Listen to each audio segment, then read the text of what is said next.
Hello artists.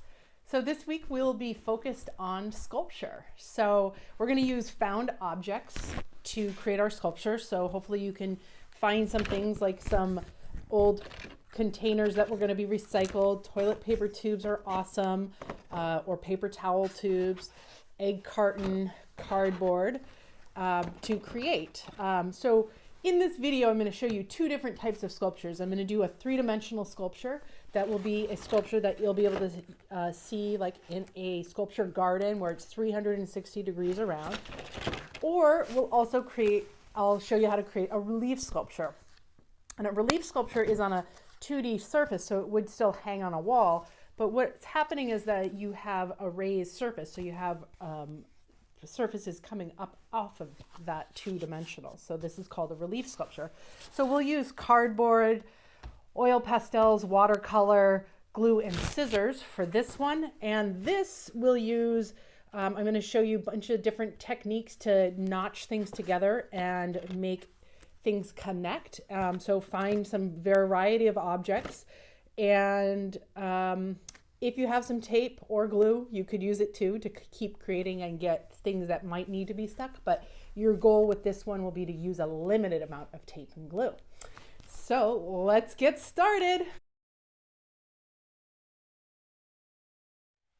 Okay, so I'm going to show you different ways to connect cardboard.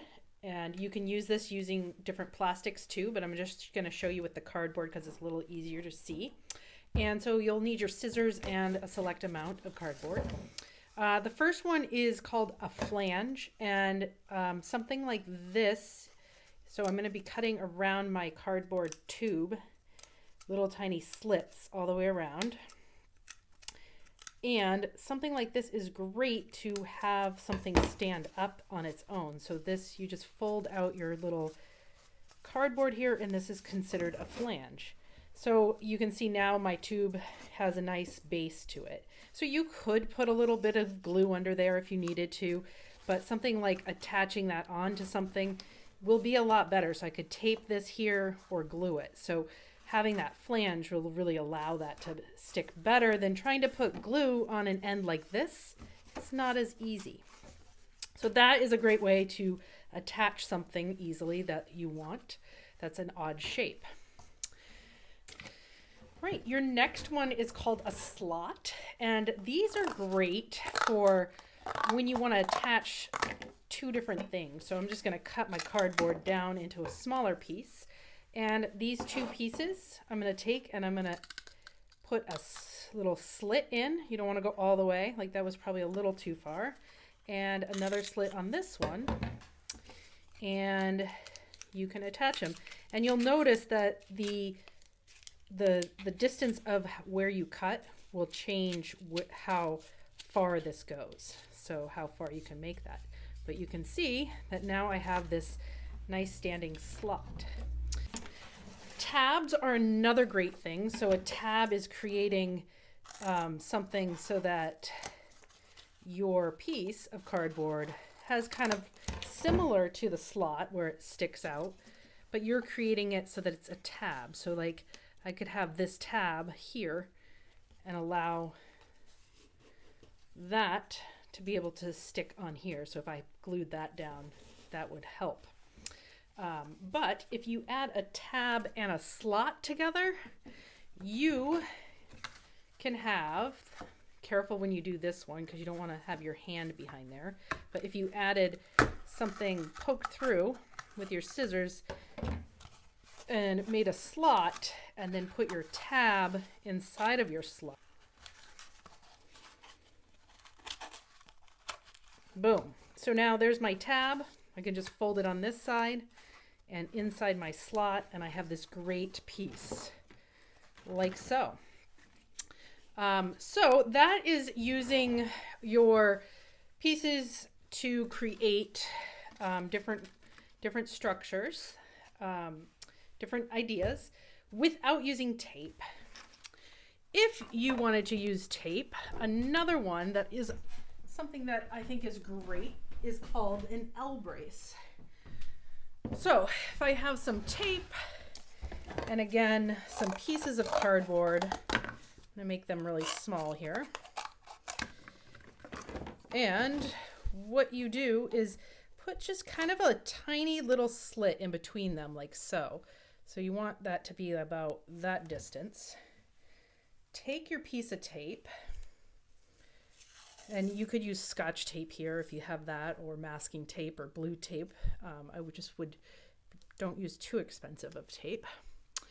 And again, when you rip your tape, if you hold this one side and with this hand bring it down like so, make it easy to tear it. Just do it nice and gently. Take your time with it. You can also use scissors if you have a hard time with that. Many of you, if you've done taping in my class, you'll see that I'll rip little pieces of tape to the side so that when I'm building, I'm not having to do this while building. So that's just a little technique that I've taught some of you. So what I'm going to do is I'm going to put my tape right down that middle. While I was doing that, well, now that looks good, like so. And that is a brace here called an L brace. I'm going to put another piece on this side just to have it so that it's nice and stable. So you can see that it's almost like a little book that you could have, but you can see that that makes a nice structure too. So you want to be cautious not to just over tape something, and really use things like structure and fastenings to figure out how to pull something together. So I'm excited to see what you'll come up with. I'm going to make a little sculpture here that you can watch me make, and you'll get started. Have fun.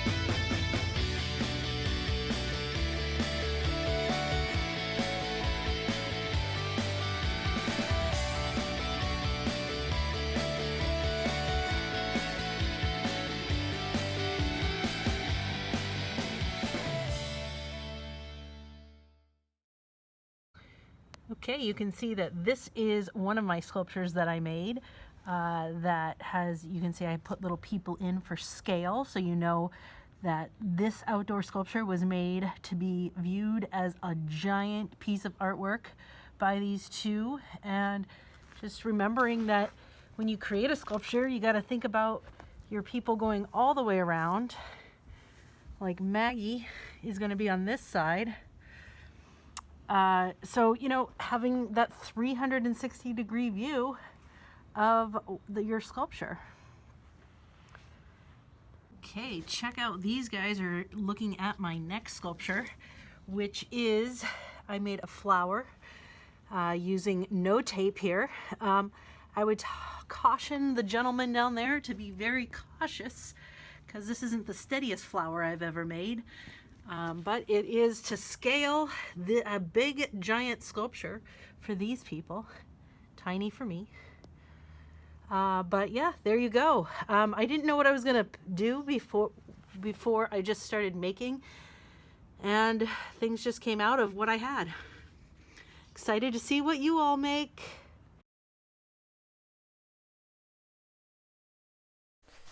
Okay, so this is the relief sculpture piece that I was just going to show you. Pretty self-explanatory of just placing pieces on top of a piece of cardboard with some glue. But another thing too to remember is, you know, from your larger pieces to your smaller pieces. So thinking of it in layers. So what would be in the background to the foreground, and how the stuff up higher is going to be smaller. So you can keep layering your sculpture by just continuing to add little pieces on top. So it's just a fun way to create a unique piece of artwork. So you're going to start with a big piece like so, and then you'll just keep layering up little tiny pieces.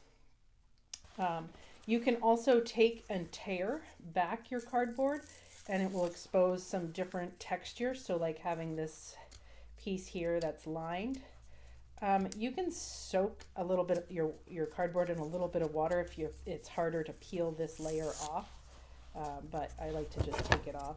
Anyway, so you can see you get this nice texture too that you can use. So you can think about an abstract view here that you can collage together, or you could do, a scene. A fun one is to do a portrait, but I'm sure you'll think of some creative ideas.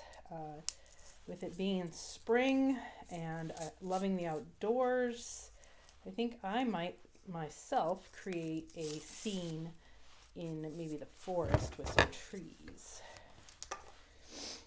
So I'm going to start doing that, but I won't have you watch me through my process while I talk through it. I'm going to speed up the video so that you don't have to watch an entire piece being developed, and then at the end I'll show you how to add your oil pastels and your watercolor. Oh, one more thing is I don't have a lot of regular liquid glue in the Elmer's, just regular school glue. So if you have that, that's the best.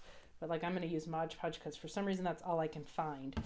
But I would suggest brush-on glue versus the stick glue. But if you just have this in the liquid, that is better in the white glue. But so you don't have to use Mod Podge like I am.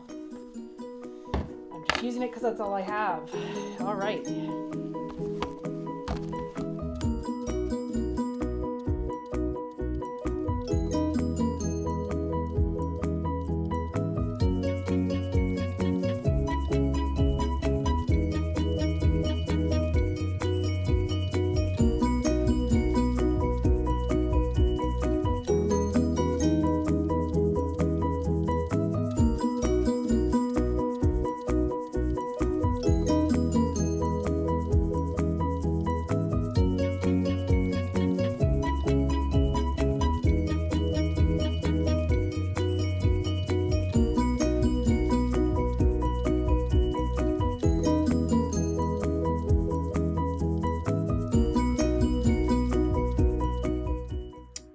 Okay, so I am all complete with that. So I'm just going to now use these small little scrap pieces to put a background here. So you can use thinner pieces that I had torn from the texture pieces, and I'm just laying them on the back to create kind of a clouds with some texture there.